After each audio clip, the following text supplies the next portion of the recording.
Sebelum membahas tentang Maria Bunda Allah, di sini saya menunjukkan sebuah potongan video tentang pengalaman Paulina di saat ia mengalami mendekati kematian. Mari kita saksikan. Ese momento cuando estaba en la presencia de Dios. Y sentí el amor de Dios Padre hacia mí y me dijo, hija, tú sabes, ahí en ese momento se presentó Jesús ahí enfrente mío y me dijo, para un momento, espera. Y yo paré y me dice, ¿tú sabes hacia dónde ibas? Y le digo yo, sí, iba hacia el infierno. Y me dice, sí, tú te ibas a condenar al infierno. Y le digo, ¿pero por qué? Si yo supuestamente era una buena persona, yo iba a la iglesia y yo comulgaba y yo me confesaba y todo eso. Y me dice, no, espérate, muestro tu vida. ¿Y qué pasa? Empieza y me muestra mi vida en una película, como en una película que tú ves, así en el cinema. Y empezó a decirme, mira, esta parte que tú estabas cuando tú tenías esta edad, 10 años, estaba mal porque tú le mentiste a tus papás para hacer otra cosa. Esta mentira, esta pequeña mentira aquí en el cielo es una gran mentira, es un gran pecado. Entonces yo nunca me imaginé que por decir mentiras, que por pensar una cosa mala acerca de alguien, de tu amigo o algo, eso fuera un pecado en el cielo, y es un gran pecado en el cielo. Y me dice, y lo peor de todo es que tú idolatrabas a mi madre, a la Virgen María. Y le digo yo, sí, pero eso está mal.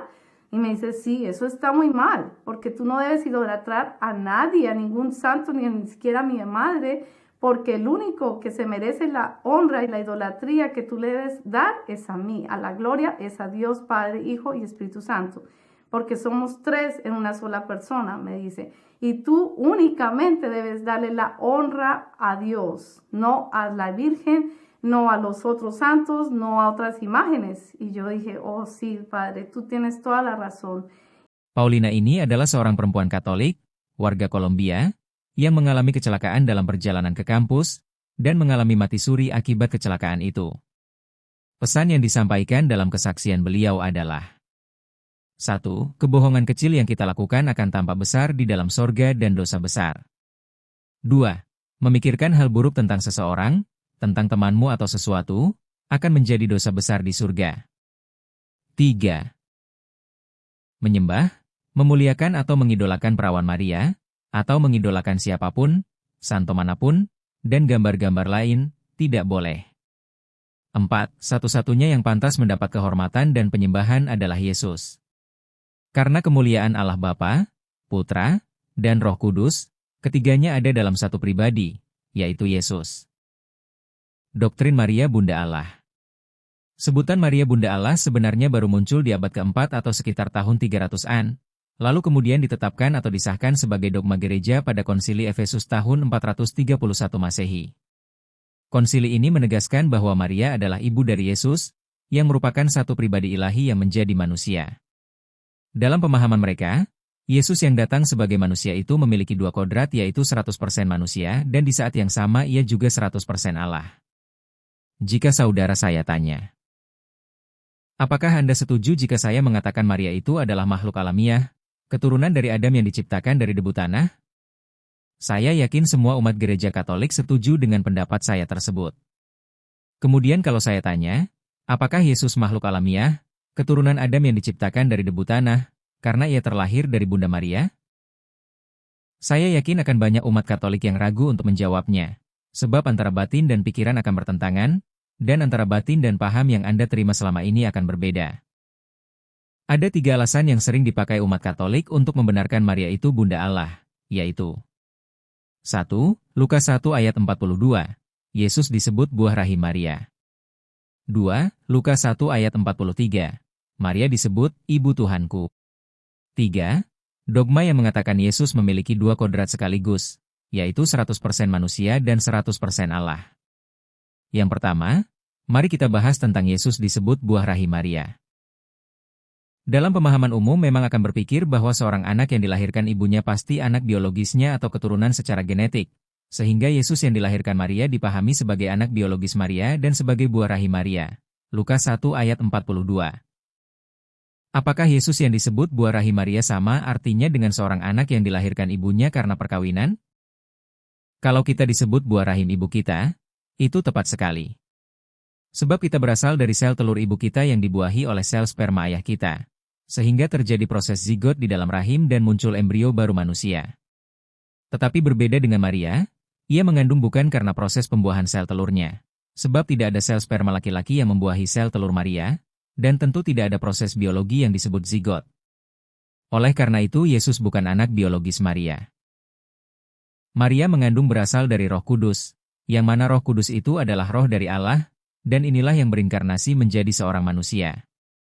Jika Yesus hasil inkarnasi dari roh Allah, apakah Yesus keturunan genetik dari Maria? Orang berilmu pasti mengatakan, tidak. Yesus sudah ada sebelum dunia ada dan ini jelas ada disebut di beberapa ayat berikut ini. Misalnya, Yesus menyebut dirinya sebagai Alfa dan Omega, tertulis di Wahyu 22 ayat 13. Aku adalah Alfa dan Omega, yang pertama dan yang terkemudian, yang awal dan yang akhir. Yesus sudah ada sebelum dunia dijadikan. Tertulis di Yohanes 17 ayat 5, Yohanes 17 ayat 24, Kolose 1 ayat 17, selengkapnya dikatakan. Yohanes 17 ayat 5. Oleh sebab itu, ya Bapa, permuliakanlah aku padamu sendiri dengan kemuliaan yang kumiliki di hadiratmu sebelum dunia ada. Yohanes 17 ayat 24.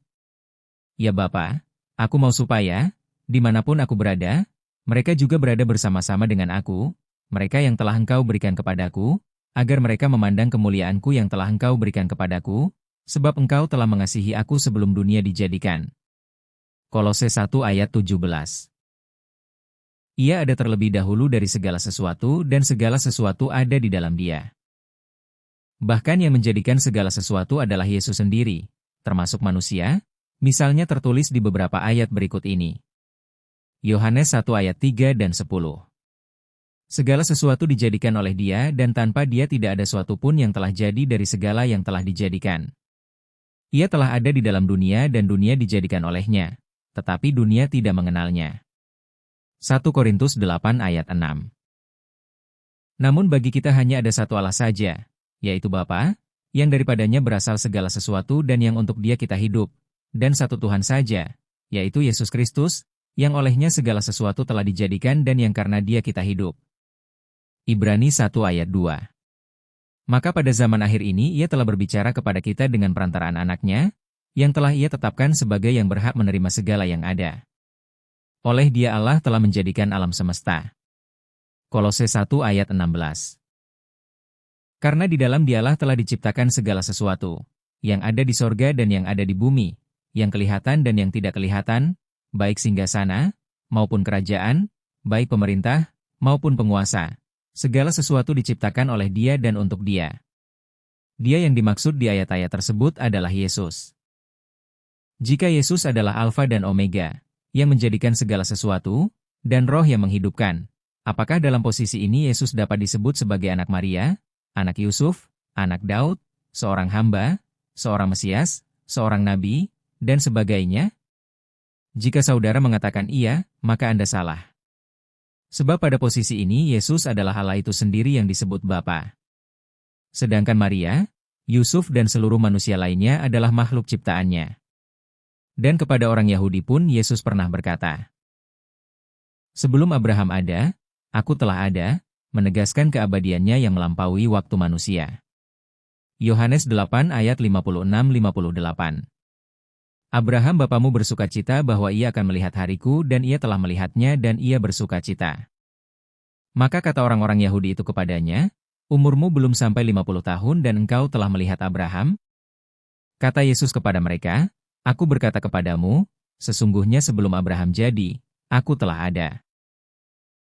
Oleh karena itu, berbicara tentang Yesus jangan hanya membayangkannya ketika ia datang ke dunia sebagai manusia, tetapi harus melihatnya secara keseluruhan. Keberadaan Yesus sebagai Allah adalah sejak dari permulaan sebelum dunia ada, dan itu kekal. Sehingga Yesus sebagai Allah bukan anak Maria. Sebab Maria adalah makhluk ciptaan Yesus itu sendiri dan Yesus adalah Allah Maria. Sekitar 2000 tahun yang lalu, Yesus datang ke dunia untuk misi penyelamatan, yaitu untuk menggenapi darah perjanjian. Walaupun ia adalah Allah itu sendiri dan berwujud roh, tetapi ia menanggalkan kealahannya dan datang ke dunia dalam rupa seorang hamba. Dengan kata lain, walaupun dalam rupa Allah, tidak menganggap kesetaraan dengan Allah itu sebagai milik yang harus dipertahankan, melainkan telah mengosongkan dirinya sendiri, dan mengambil rupa seorang hamba, sehingga ia menjadi sama dengan manusia.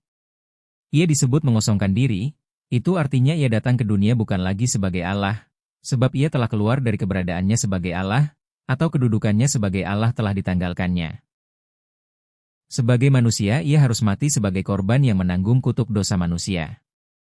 Untuk tujuan itu ia harus dilahirkan dari manusia, sehingga kutuk dosa yang ada pada manusia itu diwariskan kepadanya, dan inilah yang disebut oleh Rasul Petrus dalam suratnya.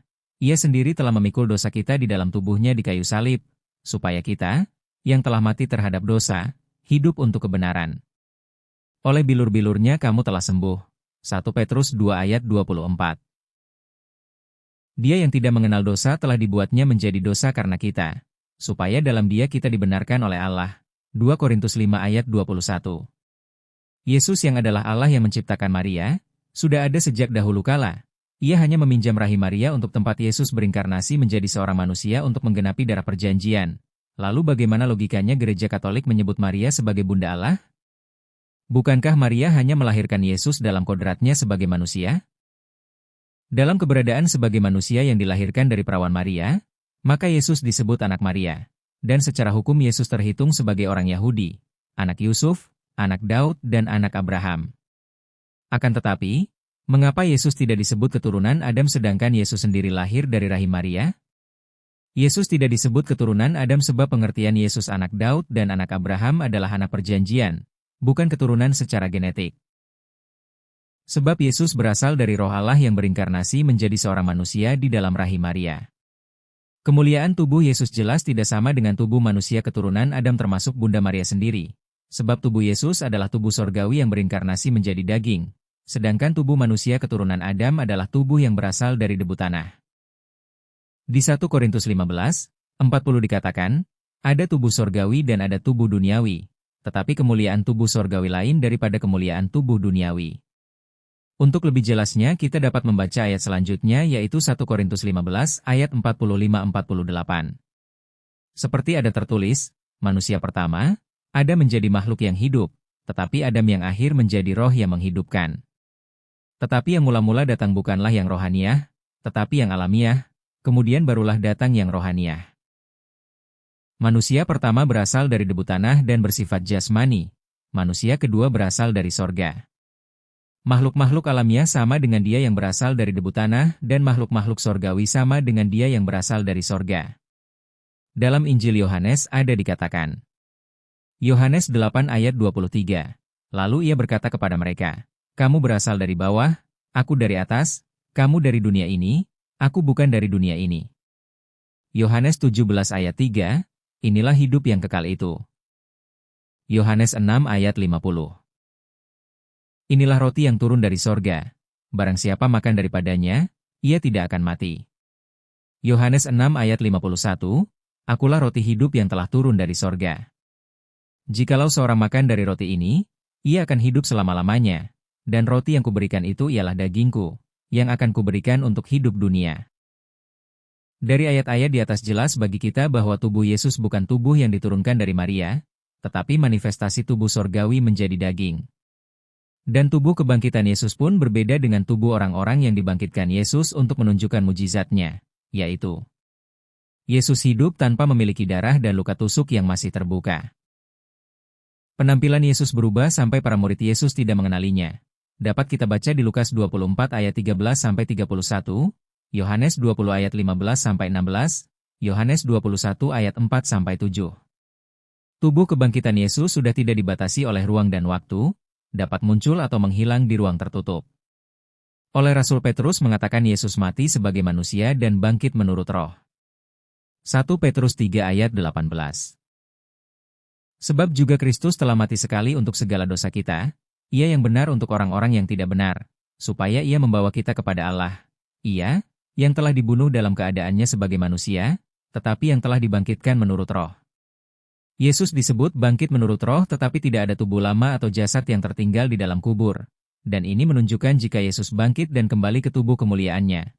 Sebab tubuh Yesus adalah manifestasi tubuh sorgawi. Sebagai manusia Yesus memiliki awal dan akhir.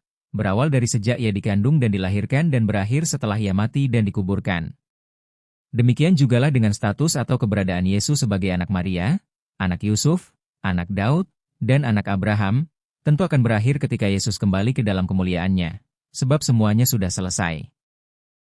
Ketika Yesus di kayu salib, Ia telah menyerahkan Yohanes yang dikasihinya kepada Maria sebagai pengganti Yesus sebagai anaknya. Dan Yesus pun meminta kepada murid-muridnya yang lain supaya menjadikan Maria sebagai ibu mereka.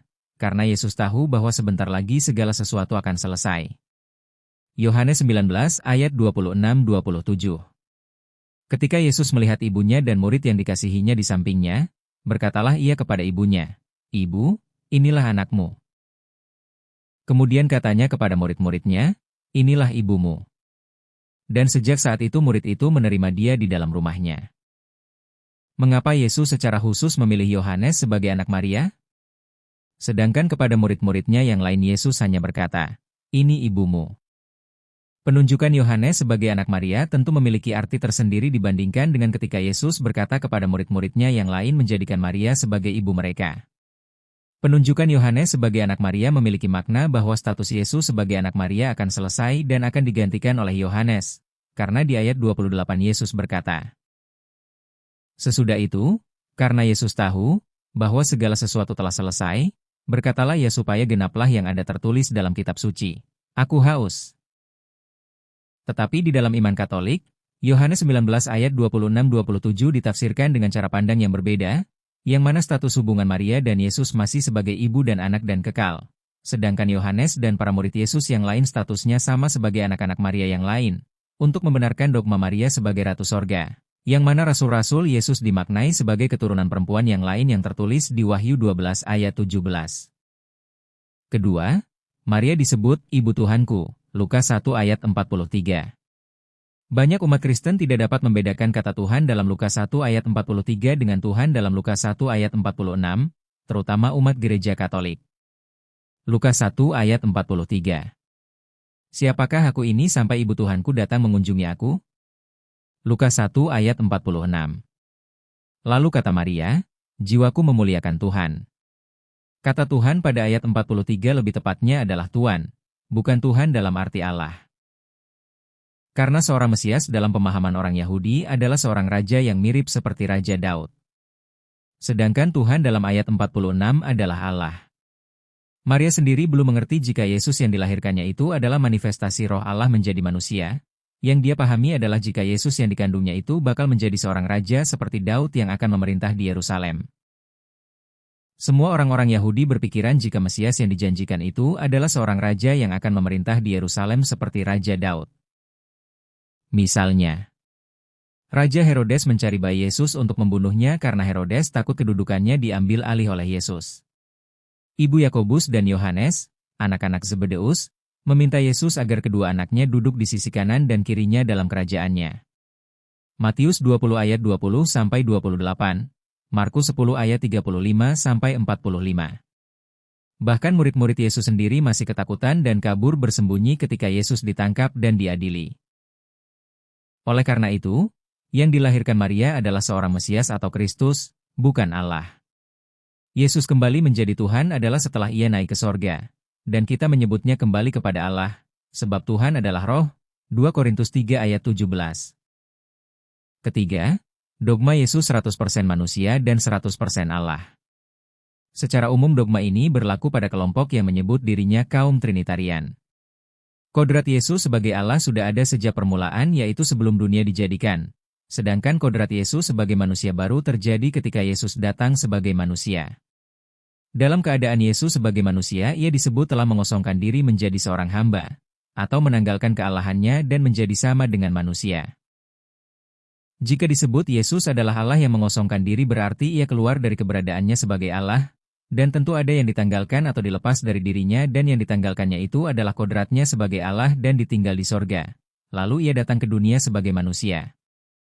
Di beberapa ayat dikatakan, firman itu telah menjadi manusia. Yohanes 1 ayat 14. Yesus telah menanggalkan kealahannya atau mengosongkan dirinya dan datang dalam rupa seorang hamba, atau merendahkan diri menjadi seorang manusia. Filipi 2 ayat 5-8. Yesus telah datang sebagai manusia, 1 Yohanes 4 ayat 2, 2 Yohanes 4 ayat 7, dan lain-lain. Yesus disebut gambar Allah yang tidak kelihatan, Kolose 1 ayat 15. Yesus disebut seorang hamba Allah, anak Daud, anak Yusuf, dan lain-lain. Sebenarnya ada banyak dalil yang menunjukkan bahwa sebagai manusia Yesus bukan Allah, misalnya. Allah itu roh, sedangkan Yesus pada waktu itu berwujud daging. Allah hanya ada satu yaitu Bapa, sedangkan pada saat yang sama Yesus disebut anak Allah. Yesus dibangkitkan oleh Allah, yang mana Allah di sini adalah Bapa, sedangkan kodratnya sebagai manusia disebut anak, dan lain sebagainya. Ia telah menjadi manusia, ia telah mengosongkan dirinya atau menanggalkan kodratnya sebagai Allah dan datang sebagai manusia. Tetapi mengapa masih ada paham yang mengatakan bahwa kealahan Yesus masih melekat di dalam dirinya? Bahkan setelah roh Tuhan turun atasnya dan seluruh kepenuhan Allah ada di dalam dia. Tetapi sebagai manusia Yesus tidak mengatakan ia sebagai Allah, ia tetap berkata sebagai utusan atau seorang hamba. Allah dan anak Allah sebenarnya menunjukkan keberadaan, kalau keberadaannya sebagai manusia tentu bukan sebagai Allah. Demikian juga ketika ia sebagai Allah, maka tentu ia bukan sebagai manusia. Disebut Bapa karena ia berada di sorga dan disebut anak karena ia keluar dari sorga. Dengan kata lain, sebagai Allah ia disebut Bapa dan sebagai manusia ia disebut anak Allah. Sehingga tidak mungkin Yesus sebagai anak Allah tetapi di saat yang sama ia juga Allah. Dan juga tidak logis di saat Yesus datang sebagai hamba Allah tetapi di saat yang sama ia juga Allah. Kembalinya Yesus sebagai Allah dari kodratnya sebagai manusia adalah dimulai dari kebangkitannya lalu naik ke sorga. Naik ke sorga berarti ia kembali ke dalam kemuliaannya sebagai Allah dan tentu ia meninggalkan kodratnya sebagai manusia. Di Yohanes 16 ayat 28 Yesus berkata, "Aku datang dari Bapa dan aku datang ke dalam dunia. Aku meninggalkan dunia pula dan pergi kepada Bapa." Ayat ini juga dapat diartikan seperti ini. Yesus datang dari Allah dan datang ke dunia sebagai manusia dan kemudian ia meninggalkan kodratnya sebagai manusia dan kembali ke dalam hakikatnya sebagai Allah. Yesus berkata pergi kepada Bapa, yang mana Bapa di sini adalah keberadaan dia sebagai Allah. Berita tentang Maria di dalam Alkitab sebenarnya hanya sedikit, yaitu berita ketika Maria mendapat kabar akan mengandung seorang anak yang berasal dari Roh Kudus, hingga ia melahirkan Yesus di kandang domba. Berita tentang mereka menyingkir ke Mesir dari kejaran Raja Herodes. Berita ketika Yesus berumur 12 tahun, yang mana Maria menemukan Yesus di bait Allah. Berita berikutnya yaitu pada saat pesta pernikahan di Kana yang mana Maria meminta Yesus untuk mengubah air menjadi anggur. Berita berikutnya adalah pada peristiwa penyiksaan dan penyaliban Yesus, yang mana Maria menyaksikan dan menangisi Yesus yang disiksa pada peristiwa itu. Berita terakhir Maria ada pada Kisah Para Rasul, yaitu ketika Maria Bunda Yesus hadir dalam persekutuan jemaat perdana di Yerusalem pasca kenaikan Yesus. Kisah Para Rasul 1 ayat 14. Berita tentang Maria di dalam kitab Injil pada dasarnya hanya berita yang biasa-biasa saja sebagaimana seorang ibu dengan anaknya. Ketika Maria diberitahu bahwa anak yang dikandungnya itu akan menjadi seorang raja atas kaum keturunan Yakub, sudah pasti Maria akan bergembira, sebab ia akan menjadi ibu dari seorang raja. Tidak ada satu ayat pun di dalam kitab Injil yang mengajarkan kita untuk memuliakan Maria, menjadikan dia sebagai pengantara doa kepada Yesus, Maria sebagai penebus bersama Yesus, Maria tidak bernoda, Maria tidak mati dan langsung diangkat ke sorga. Semua pendapat-pendapat itu hanya rekayasa teologi atau cocok logi yang dibuat oleh Gereja Katolik.